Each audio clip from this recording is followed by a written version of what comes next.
Hello guys, இன்றைக்கி நம்ம சேனலில் என்ன ரெசிபி பார்க்க போகிறோன்னா ஒரு சூப்பரான குழம்பு ரெசிபி தான் பார்க்க போகிறோம். அதுக்கு முன்னாடி சேனல் இன்னும் சப்ஸ்கிரைப் பண்ணலைன்னா சப்ஸ்கிரைப் பண்ணிக்கோங்க. வாங்க வீடியோக்குள்ளே போகலாம். இன்றைக்கி நம்ம பார்க்க போகிற ரெசிபி என்னென்னா பூண்டு குழம்பு ரெசிபி தான் பார்க்க போகிறோம். நிறைய பேருக்கு பூண்டு குழம்பு ஆல்ரெடி தெரியும். சில பேர் மசாலா அரைச்சி செய்வாங்க. சில பேர் ஆல்ரெடி ரெடி பண்ணி வச்ச குழம்பு மசாலாவே எல்லா குழம்புக்கும் போடுவாங்க. நீங்கள் ஒரு வேளை பூண்டு குழம்பு எனக்கு வைக்கவே தெரியாது அப்படின்னு நினச்சிங்கன்னா கண்டிப்பாக இந்த வீடியோ உங்களுக்கு தான். ஃபுல்லாக பாருங்கள். உங்களுக்கு இந்த ப்ரொசீஜர் எல்லாமே பிடிச்சிருந்துச்சின்னா ஃபாலோ பண்ணிக்கோங்க. அப்படி இல்லை நீங்கள் ஆல்ரெடி பூண்டு குழம்பு நல்லா தான் உங்களுக்கு வைக்க தெரியும் அப்படின்னா நீங்கள் வீடியோவை ஸ்கிப் பண்ணிக்கலாம். வாங்க என்னோடய ஸ்டைலில் எப்படி பூண்டு குழம்பு செய்கிறதுன்றதை பார்ப்போம்.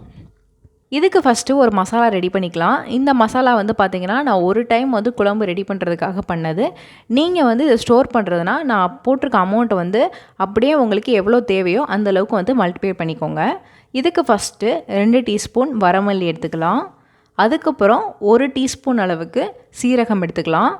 1/2 டீஸ்பூன் அளவுக்கு மிளகு, 1/2 டீஸ்பூன் அளவுக்கு வெந்தயம், 1 டேபிள் ஸ்பூன் அளவுக்கு பச்சரிசி, 1 டீஸ்பூன் அளவுக்கு கடலைப்பருப்பு, 5லேருந்து 10 வரமிளகாய் நீங்கள் ஆட் பண்ணிக்கலாம். நான் காரம் ரொம்ப ரொம்ப கம்மியாக தான் சாப்பிடுவேன். ஸோ 5 தான் எடுத்திருக்கேன். நீங்கள் நல்லா சாப்பிடுவீங்க அப்படின்னா நீங்கள் 10லேருந்து 12 கூட எடுத்துக்கலாம். இதில் பார்த்திங்கன்னா நீங்கள் உளுந்து ஆட் பண்ணுறதுனா கூட ஆட் பண்ணிக்கலாம் கொஞ்சமாக. நான் ஆட் பண்ணலை. இப்போ இது எல்லாத்தையுமே சேர்த்து ஃபஸ்ட்டு நல்லா ட்ரை ரோஸ்ட் பண்ணி எடுத்துக்கலாம். எவ்வளோ நேரம் நம்ம ட்ரை ரோஸ்ட் பண்ணணுன்னா அந்த அரிசி பார்த்திங்கன்னா நல்லா பொரிஞ்சு வரும். ஸோ அந்தளவுக்கு நல்லா ரோஸ்ட் பண்ணி எடுத்துக்கலாம். இது பார்த்திங்கன்னா ஒரு 5லேருந்து 7 நிமிஷம் ஆகும் ரோஸ்ட் ஆகிறதுக்கு. நல்லா ரோஸ்ட் பண்ணிவிட்டு நல்லா ஆற வச்சுருங்க. ஆற வச்சுட்டு அதுக்கப்புறம் ஒரு மிக்ஸி ஜாரில் போட்டு நல்லா பொடி பண்ணி எடுத்துக்கலாம். இது பார்த்திங்கன்னா நல்லா ஃபைன் பவுடராகவும் நீங்கள் அரைச்சிக்கலாம். இல்லை லைட்டாக கொரகொரப்பாக இருக்கிற மாதிரி கூட நீங்கள் அரைச்சிக்கலாம். இது பார்த்திங்கன்னா நான் அரைச்சிருக்க அமௌண்ட் ஒரு டைம் நான் செய்கிறதுக்கு குழம்புக்கு கரெக்டாக வரும். இது எத்தனை பேர் சாப்பிட்லாம் அப்படின்னு பார்த்திங்கன்னா நான் ஒரு 4லேருந்து 5 பேர் நல்லா தாராளமாக சாப்பிட்லாம். கெட்டியாகவும் இருக்கும். நீங்கள் தனியாக ரெடி பண்ணுறதுனா கூட பண்ணிக்கலாம்.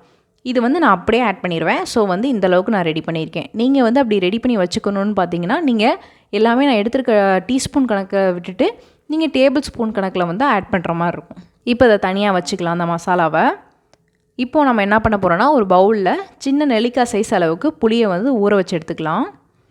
இப்போ இது ஒரு 20லேருந்து 25 நிமிஷம் நல்லா ஊறட்டும். இப்போ ஒரு பேனில் 3லேருந்து 5 டேபிள் ஸ்பூன் அளவுக்கு நல்லெண்ணெய் ஆட் பண்ணிக்கலாம். நான் பார்த்திங்கன்னா ஒரு 3 டேபிள் ஸ்பூன் அளவுக்கு நல்லெண்ணெய் ஆட் பண்ணியிருக்கேன். நீங்கள் நிறையா எண்ணெய் ஊற்றுவீங்கன்னா நிறையா ஆட் பண்ணிக்கலாம். அதுக்கப்புறம் 1 டீஸ்பூன் அளவுக்கு கடுகு ஆட் பண்ணிக்கலாம். கடுகு நல்லா பொரிஞ்சு வந்த பின்னாடி வெந்தயம் ஒரு 1/4 டீஸ்பூன் அளவுக்கு ஆட் பண்ணிக்கலாம். அதுக்கப்புறம் கொஞ்சமாக கருவேப்பிலை. இதெல்லாமே நல்லா பொரிஞ்சு வந்த பின்னாடி ஒரு கை அளவுக்கு நான் சின்ன வெங்காயம் உரித்து வச்சுருக்கேன். சின்ன வெங்காயம் நிறைய ஆட் பண்ணால் நல்லா டேஸ்ட்டாக இருக்கும். பெரிய வெங்காயம் நீங்கள் இருந்துச்சுன்னா ஆட் பண்ணிக்கலாம். ஆனால் சின்ன வெங்காயம் சேர்த்து செய்யும் போது புளிக்குழம்பு எல்லாமே நல்லா டேஸ்ட்டாக இருக்கும். ஸோ சின்ன வெங்காயமே ஆட் பண்ணிக்கோங்க. இப்போ வெங்காயம் ஆட் பண்ணிவிட்டு வெங்காயத்தை நல்லா வதக்கி விட்டுக்கோங்க. ஒரு 2 நிமிஷம் நல்லா வதக்கிட்டு அதே அளவுக்கு நான் ஒரு கை அளவுக்கு பூண்டு பல் நான் உரித்து வச்சுருக்கேன். இதையும் ஆட் பண்ணிக்கலாம். ஆட் பண்ணிவிட்டு இது ரெண்டையுமே சேர்த்து நல்லா கண்ணாடி பதம் வர அளவுக்கு வெங்காயத்தையும் பூண்டையும் நல்லா வதக்கி விட்டுக்கலாம். வெங்காயம் நல்லா கண்ணாடி பதம் வந்த பின்னாடி 1 டீஸ்பூன் அளவுக்கு கல்லுப்பு நான் ஆட் பண்ணிக்கிறேன்.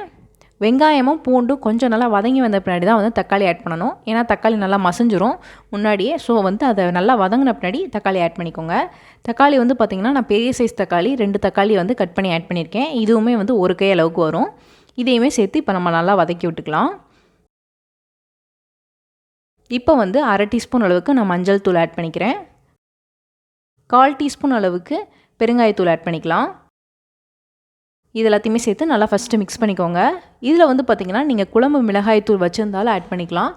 அப்படி இல்லைனா நீங்கள் மிளகாய்த்தூள் வெறும் மிளகாய்த்தூள் வச்சுருந்தீங்கனாலும் ஆட் பண்ணிக்கலாம். இது பார்த்திங்கன்னா 1லேருந்து 2 டீஸ்பூன் அளவுக்கு ஆட் பண்ணிக்கலாம். அப்படி நீங்கள் காரம் நிறையா சாப்பிடுவீங்கன்னா 1 டேபிள் ஸ்பூன்லேருந்து 2 டேபிள் ஸ்பூன் கூட ஆட் பண்ணிக்கலாம். அது ரொம்ப உரைக்கும். ஸோ நீங்கள் டீஸ்பூன் கணக்கே ஆட் பண்ணிக்கோங்க. இதில் நான் 1 டீஸ்பூன் அளவுக்கு நான் ஆட் பண்ணிக்கிறேன். குழம்பு மிளகாய் தூள் தான் ஆட் பண்ணுவேன் அப்படின்னா நீங்கள் ஆட் பண்ணிக்கலாம். அதுவுமே 1லேருந்து 2 டீஸ்பூன் அளவுக்கு நீங்கள் ஆட் பண்ணிக்கலாம். ஆட் பண்ணிவிட்டு நல்லா மிக்ஸ் பண்ணி விட்டுக்கோங்க. மிக்ஸ் பண்ணிவிட்டு இப்போ நம்ம கரைச்சி வச்சுருக்க புளியை தண்ணியெல்லாம் வடிச்சிட்டு நல்லா ஃபில்ட்ரு பண்ணிவிட்டு ஆட் பண்ணிக்கோங்க.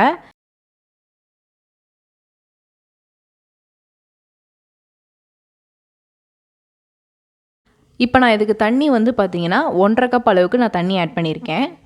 உங்களுக்கு குழம்பு இன்னும் கொஞ்சம் கெட்டியாக வேணும்னா நீங்கள் 1 கப்போடு நிறுத்திக்கோங்க. ஆக்சுவலி இதுவே வந்து நல்லா கெட்டியாயிரும் போக போக. நம்ம ஸ்டவ்வில் இருக்கும்போது கொஞ்சம் தண்ணியாக இருக்க மாதிரி இருக்கும், ஆனால் டைம் ஆக ஆக நல்லா கெட்டியாயிரும். இப்போ வந்து பார்த்திங்கன்னா இதை மூடி போட்டு ஒரு 10 நிமிஷம் நல்லா வந்து குக் பண்ணிக்கலாம். அது நல்லா கொதிச்சு வரும். நல்லா கொதிச்சு வர அளவுக்கு நல்லா குக் பண்ணிக்கோங்க. இப்போ வந்து பார்த்திங்கன்னா நல்லா கொதிச்சு வந்துருச்சு. இந்த டைமில் நம்ம அரைச்சி வச்சுருக்க மசாலாவை வந்து ஆட் பண்ணிக்கலாம். மசாலா ஆட் பண்ணும்போது நல்லா கெட்டிப்படும். மசாலா போட்டோன்னா பார்த்திங்கன்னா நல்லா வந்து கெட்டி அங்கங்கே நிற்கும். நல்லா அந்த கட்டிலாம் இல்லாமல் நல்லா மிக்ஸ் பண்ணி விட்டுக்கோங்க. நல்லா மிக்ஸ் பண்ணி விட்டுட்டு இதை வந்து ஒரு 5 நிமிஷம் நல்லா மூடி போட்டு வச்சிடலாம். மூடி போட்டு வச்சுட்டு பார்த்தீங்கன்னா நல்லா வந்து எண்ணெய் பிரிஞ்சு வரும். நீங்கள் மூடி போட்டுட்டு எண்ணெய் வந்து நல்லா பிரிஞ்சு வரலைன்னா இன்னும் சரியாக வேகலைன்னு அர்த்தம். எண்ணெய் எப்போ வந்து பிரிஞ்சு வரும்னா நல்லா வெந்த பின்னாடி தான் எண்ணெய் நல்லா பிரிஞ்சு வரும். ஸோ வந்து எந்த அளவுக்கு வந்து உங்களுக்கு குக் ஆகணும்னு நீங்கள் பார்த்துக்கோங்க. எண்ணெய் பிரிஞ்சு வந்தால் மட்டும்தான் நீங்கள் ஸ்டவ் ஆஃப் பண்ணணும். நல்லா வந்து சைட்லலாம் எண்ணெய் பிரிஞ்சு வரும். நம்ம ஊற்றின எண்ணெய் எல்லாமே நல்லா பிரிஞ்சு வரும்போது நீங்கள் என்ன பண்ணணுன்னா 1லேருந்து 2 டீஸ்பூன் அளவுக்கு வெல்லம் வந்து ஆட் பண்ணிக்கலாம். வெல்லம் வந்து உங்களுக்கு பிடிக்கலன்னா நீங்கள் ஸ்கிப் பண்ணிக்கலாம். கம்பல்சரி கிடையாது போடணுன்னு. அப்படி வந்து உங்களுக்கு வேணும்னு நினச்சிங்கன்னா நீங்கள் ஆட் பண்ணிக்கலாம். வெல்லம் நம்ம எதுக்கு ஆட் பண்ணுறோன்னா அந்த காரம் உப்பு எல்லாமே வந்து நல்லா தூக்கி கொடுக்குறதுக்காக வந்து நம்ம ஆட் பண்ணுறோம். நல்லா வந்து அந்த டேஸ்ட்டை வந்து என்ஹான்ஸ் பண்ணும். அதுக்காக நம்ம ஆட் பண்ணுறோம். வேணான்னு நினச்சிங்கன்னா நீங்கள் ஸ்கிப் பண்ணிக்கலாம். வெல்லம் ஆட் பண்ணிவிட்டு நல்லா மிக்ஸ் பண்ணிவிட்டு ஸ்டவ் ஆஃப் பண்ணிவிடுங்க. ஸ்டவ் ஆஃப் பண்ணிவிட்டு பார்த்திங்கன்னா தெரியும் நல்லா அந்த மாதிரி சூப்பராக ரெடி ஆயிரும். இப்போ நம்ம சர்வ் பண்ணுறதுக்கு ரெடி ஆயிடுச்சு. பாருங்கள், அடுப்பில் இருக்கும்போது ரொம்ப வந்து தண்ணியாக இருக்க மாதிரி இருந்துச்சு. இப்போ வந்து பார்த்திங்கன்னா நல்லா கெட்டிப்பட ஆரம்பிச்சிருச்சு. இன்னும் டைம் ஆக ஆக இன்னும் நல்லா கெட்டியாக இருக்கும். நல்லா வந்து அந்த எண்ணெயெல்லாம் நல்லா மிக்ஸ் ஆகி இன்னும் டைம் ஆக ஆக வந்து பார்த்திங்கன்னா அந்த புளிக்குழம்பு இன்னும் டேஸ்ட்டு ரொம்ப சூப்பராக இருக்கும். அந்த எண்ணெயெல்லாம் நல்லா இன்னும் பிரிஞ்சு வந்து நல்லா டேஸ்ட்டாக இருக்கும். இப்போ வந்து நம்ம சாதத்தில் ஆட் பண்ணிக்கலாம். சுட சுட சாதத்தில் போட்டு சாப்பிட்டு பாருங்கள், அவ்வளோ டேஸ்ட்டாக இருக்கும். நீங்கள் அப்பளம், சேனக்கிழங்கு வறுவல் எதுனாலும் வச்சு சாப்பிட்லாம். சைடிஷ்க்கு சூப்பராக இருக்கும். அவ்வளோதான் பாருங்கள், சூப்பராக ரெடி ஆயிடுச்சு. நீங்கள் இது வரைக்கும் பூண்டு குழம்பு வச்சா டேஸ்ட்டே இல்லை நல்லாவே இல்லை அப்படின்னு நினச்சிங்கன்னா கண்டிப்பாக இந்த டைம் இந்த மாதிரி ட்ரை பண்ணி பாருங்கள், நல்லா வரும். இந்த குழம்புக்கும் பூண்டு மிளகு குழம்புக்கும் என்ன டிஃப்ரென்ஸ் அப்படின்னு பார்த்தீங்கன்னா, நம்ம வந்து தாளிக்கும் போது கடுகோடு சேர்த்து மிளகு வந்து நிறைய ஆட் பண்ணி நீங்கள் தாளித்து விட்டிங்கன்னா அது வந்து பூண்டு மிளகு குழம்பாக மாறிடும். ஒரு டிஃப்ரென்ஸ் தான். நீங்கள் இதே ப்ரொசீஜர்லேயே நீங்கள் மிளகு மட்டும் கொஞ்சம் நிறையா சேர்த்து ஆட் பண்ணி செஞ்சிங்கன்னா அது வந்து பூண்டு மிளகு குழம்பு. இதுதான் வந்து ஒரே டிஃப்ரென்ஸ். இதிலே வந்து பார்த்திங்கன்னா வெங்காய பூண்டு குழம்பு அப்படின்னு பார்த்தீங்கனாலும் வெங்காயம் வந்து நம்ம போட்டிருக்க அமௌண்ட்டை விட இன்னும் கொஞ்சம் அதிகமாக ஆட் பண்ணிங்கன்னா அது வெங்காய பூண்டு குழம்பு. ஸோ இதுக்கும் அதுக்கும் ரொம்ப டிஃப்ரென்ஸ் இருக்காது. ஸோ நீங்கள் எதனாலும் நீங்கள் ட்ரை பண்ணி பார்க்கலாம் இதே ப்ரொசீஜரில். ஸோ வீட்டில் பூண்டு குழம்பு ட்ரை பண்ணி பார்த்துட்டு எப்படி வந்திருக்குன்னு சொல்லுங்கள். இந்த ரெசிபி உங்களுக்கு பிடிச்சிருக்குன்னு நினைக்கிறேன். பிடிச்சிருந்தா லைக் பண்ணுங்கள், ஷேர் பண்ணுங்கள், கமெண்ட் பண்ணுங்கள். மறக்காமல் சேனலை சப்ஸ்கிரைப் பண்ணுங்கள். இன்னொரு வீடியோவில் பார்க்குறேன். பாய்.